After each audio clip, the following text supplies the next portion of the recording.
सच्चिदानंद भगवान की जय। हम और आप चर्चा कर रहे थे भक्ति योग की। भगवान ने भक्ति योग के लिए एक पूरा अध्याय गीता जी में कहा है। 12वें अध्याय में भक्ति योग की ही चर्चा की है।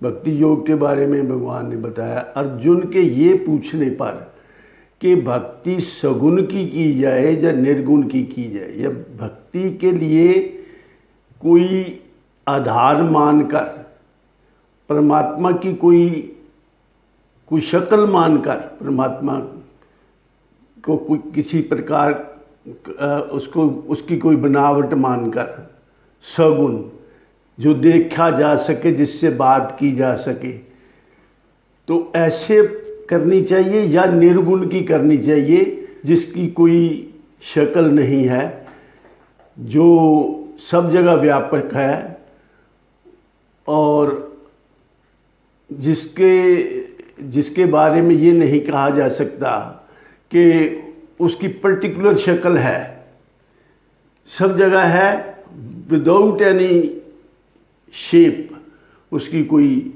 शेप नहीं है। निर्गुण किसकी करनी चाहिए भक्ति?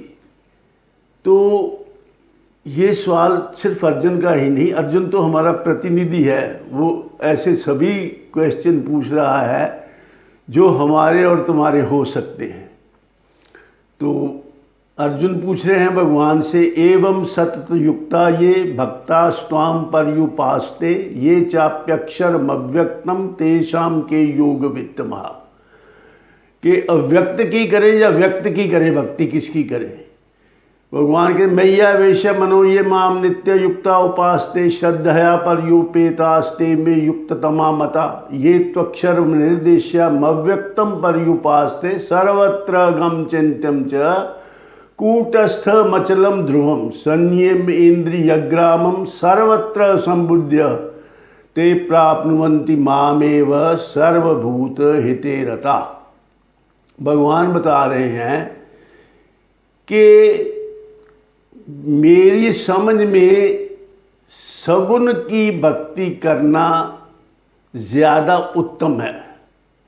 मेरे मत में सगुण की भक्ति, क्योंकि भगवान अगर कहेंगे निर्गुण की भक्ति करो तो उन्होंने तो खुद सगुण रूप धारण किया है अपने भक्तों के लिए। और दूसरा, सगुण की भक्ति जो है वो जो बिगिनर है, जो शुरुआत करता है, जो अभी अध्यात्म मार्ग में जिसने पांव रखा है, उसको अव्यक्त की भक्ति कैसे करेगा? जिसका कोई आधार नहीं, जिसको देख नहीं सकता, उससे कैसे प्रेम करेगा?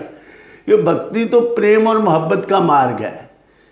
तो कैसे मोहब्बत करेगा जब उसके पास कोई आधार ही नहीं, उसका पता ही नहीं कैसा है कैसा नहीं। तो इसलिए किसी भगवान को मनुष्य मानकर उसके साथ कोई नाता जोड़कर तभी भक्ति की शुरुआत हो सकती है। इसलिए भगवान ने इसे उत्तम बताया है। सर्वसाधारण के लिए सगुण की भक्ति ही पहले करनी चाहिए।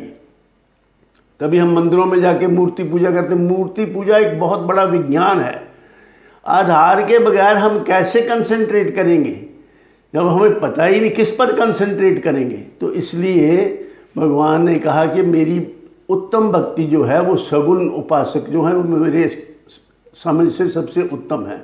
लेकिन निराकार की भक्ति करने वाले भी मेरे को ही प्राप्त होते हैं। जो सर्वभूत हिते रता, उनके लिए ये कंडीशन है, जो सब लोगों के हित में रत हैं, सब लोगों की भलाई के लिए काम कर रहे हैं, सब लोगों की भलाई उनके मन में हमेशा रहती है। ऐसे निराकार उपासक भी मुझको ही प्राप्त होते हैं। तो मय्येव मन आदत्स्व मयि बुद्धि निवेश्य निवशिष्यसि मय्येव अतः ऊर्ध्वं न संशय। इससे पहले भगवान ने कहा है क्लेशो अधिकतरस्तेषाम् अव्यक्ता सक्त चेतसाम अव्यक्ता ही गतिर दुखम देहवद विर्वाप्यते। देहधारी मनुष्य के लिए अव्यक्त की उपासना करना कठिन है, मुश्किल है। लेकिन ये जरूरी नहीं मुश्किल है तो मुश्किल होने, किसी को वो मुश्किल लग सकता है, किसी को आसान लग सकता है। ये अपने अपने स्तर की बात है, आप किस स्तर पर हैं। ये हमारी जर्नी अभी तो इसी जन्म से तो शुरू नहीं हुई, हम पता नहीं कब से चले हुए हैं, तो हम वहीं से ही चलेंगे। यहाँ पर हम खड़े हैं, आदमी उसी जगह से ही अपनी जर्नी शुरू कर सकता है। यहाँ पे वो है, यहाँ पे वो नहीं है, वहाँ से वो जर्नी शुरू नहीं कर सकता।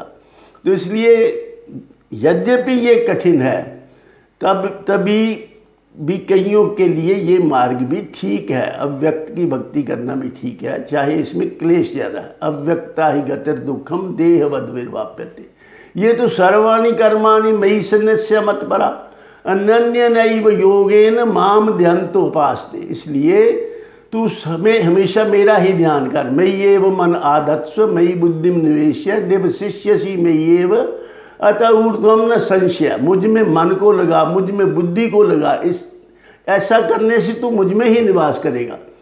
क्योंकि आदमी वही होता है जहाँ उसका मन और बुद्धि होती है। मान लो मैं यहाँ बैठा हूँ और मैं अपने मानस से चला गया हरिद्वार और वहाँ मैं गंगा के बीच में गोता लगा रहा हूँ। मान और बुद्धि से मैं वहाँ हूँ और इतना लीन हो गया, उसमें मन बुद्धि पूरी तरह वहाँ लग गई। तो मेरा कोई मित्र अगर मेरे पास से गुजर भी जाता है तो मुझे पूछा जाए कि यहाँ से अभी फलाना आदमी गया है कि नहीं, तो मैं कहूँ मुझे पता नहीं, क्योंकि मैं यहाँ था नहीं। ये शरीर मेरा यहाँ जरूर था, लेकिन मैं प्रेजेंट मन और बुद्धि यहाँ थी, वही था।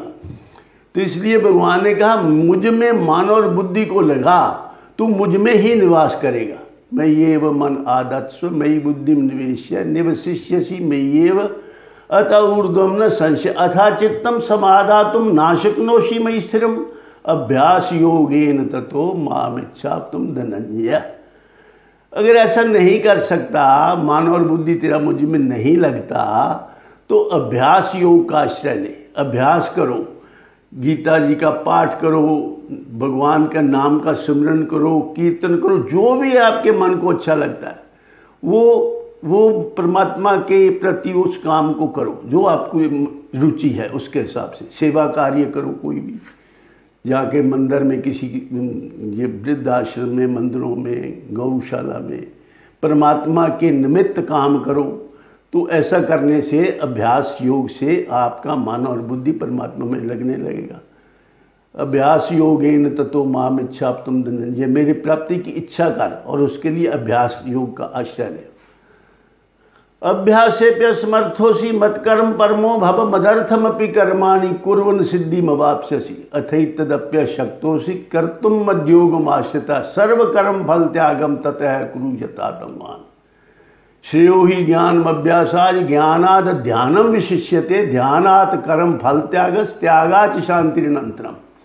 आगे भगवान कहते हैं अगर तुम ऐसा भी नहीं कर सकते, मेरे लिए अभ्यास भी नहीं कर सकते, तो जो भी तू करता है, whatever you are doing in your life, उसको मेरे अर्पण करता जा। जो काम करता है वो मेरे निमित्त कर। तो ऐसा उसके फल की इच्छा छोड़ दे। फल की मेरे फल, उसका फल नहीं चाहिए तुम्हें, केवल तुम परमात्मा के लिए काम कर रहे हो, फल पर दृष्टि ना रखो, मेरे लिए काम करो। तो ऐसा करने से भी आपको, ये फल का त्याग करने से भी आपको इमीडिएटली शांति मिलती है। करके देखो, कोई काम सेवा कार्य करो जिसमें आपका कोई स्वार्थ ना हो, आप ये ना चाहें कि इससे मुझे ये लाभ होगा, ऐसा काम करो, कितनी मन को शांति मिलती है। तो ये भगवान का निर्देश है कि फल के त्याग को करके, फल को त्याग कर जो काम करोगे मेरे निमित्त, उससे आपको शांति मिलेगी। ये भी भगवान की पूजा है, ये सरल है। भगवान ने कहा ये नहीं कर सकता, ये नहीं कर सकता, मुझ में मन बुद्धि नहीं लगा सकता, तू मेरे लिए इस अभ्यास योग भी नहीं कर सकता और कुछ भी नहीं कर सकता। तो ये तो कर सकता है कि जो कुछ तू जीवन में कर रहा है उसको मेरे अर्पण कर और उसके फल की इच्छा ना कर। तो ये ऐसा भगवान ने बताया है, ये भक्ति योग है। ऐसा करने से क्या होगा? ऐसा करने से आपका परमात्मा के प्रति आकर्षण बढ़ेगा, आपका मन दिन दिन परमात्मा की ओर ज़्यादा उसकी प्राप्ति की इच्छा होगी और उसमें आपका मन लगेगा भक्ति करने के लिए, आपकी परमात्मा के साथ प्रीति बढ़ेगी। तो यही प्रीति ही प्रतीति बनती है। परमात्मा कहीं कोई प्राप्त करने के लिए हमें कहीं जाना नहीं। परमात्मा कोई वस्तु नहीं है, परमात्मा कोई पदार्थ नहीं, परमात्मा कोई व्यक्ति भी नहीं है। लेकिन हम व्यक्ति मानते हैं, इसलिए मानते हैं क्योंकि हमें कोई आधार चाहिए पूजा करने के लिए। जब कोई आधार नहीं हुआ तो किसकी पूजा करेंगे? तो इसलिए शुरुआत में जैसे बच्चों को पढ़ाते हैं, का खा गा पढ़ाते हैं तो काफ और कबूतर बोलते हैं। कबूतर के जब वो कबूतर की शक्ल उसको याद रहेगी तो का खा भी याद रहेगा, खा फार खरगोश, का फार कबूतर।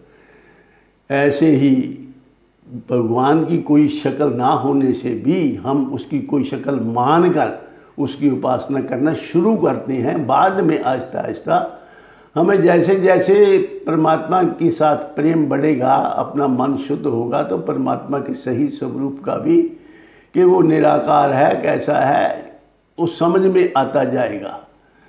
तो ये है भक्ति मार्ग, ये सबसे आसान मार्ग कहा गया है। परमात्मा की प्राप्ति अप्राप्त की प्राप्ति नहीं है। परमात्मा पहले से ही हमें प्राप्त है, लेकिन हमें इस बात का पता नहीं है। जिस बात का हमें पता ना हो उसका हमें लाभ नहीं होता।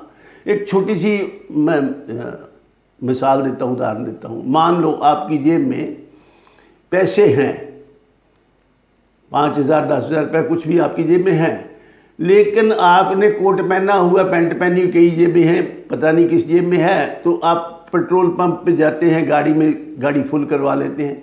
फिर आप 2-3 जेबें अपनी देखते हैं, उसमें पैसे नहीं, आप घबरा जाते हैं, मेरे पास तो पैसे नहीं। उसके जेब तुमने पेट्रोल डाल दिया, अब मेरे पास तो पैसे नहीं, घबराहट होती है, मेरी घड़ी रख लो, कुछ भी ऐसा कुछ कहेंगे या मैं आप बाद में दूंगा।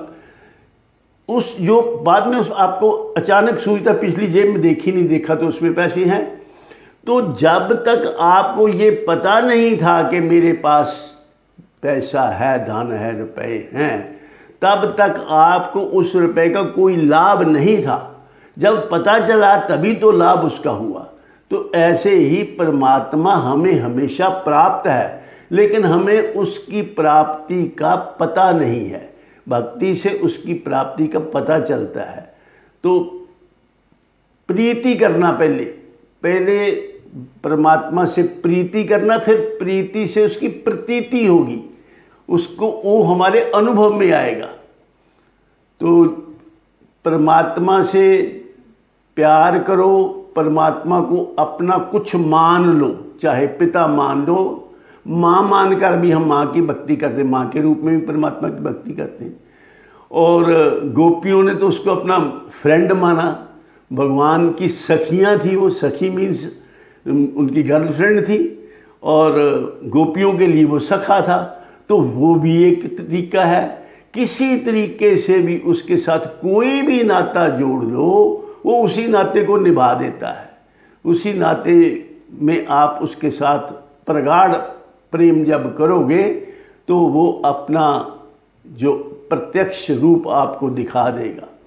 तो ऐसा करने से आपका भक्ति मार्ग से परमात्मा के साथ जुड़ने का ये तरीका। आगे 12वें अध्याय के 13वें मंत्र से अगले मंत्र तक क्या क्या क्वालिटीज़ होती हैं भगवान के भक्त की, वो आप कल हम चर्चा करेंगे। बोलिए सच्चिदानंद भगवान की जय।